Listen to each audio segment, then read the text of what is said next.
عمر کا تو ذکر ہی کیا ہے، بچہ بچہ ان کی بہادری سے واقف اور شجاعت کا معترف ہے۔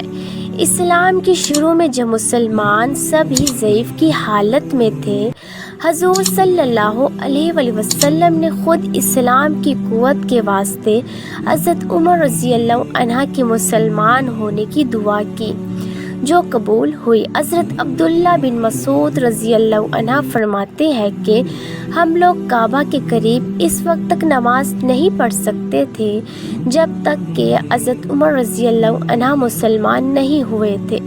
حضرت علی رضی اللہ عنہ فرماتے ہیں کہ اول سب نے ہجرت چھپ کر لی، لیکن جب حضرت عمر رضی اللہ عنہ نے ہجرت کا ارادہ کیا تو تلوار گلے میں ڈالی، کمان ہاتھ میں لی اور بہت سے تیر ہاتھ میں لیے۔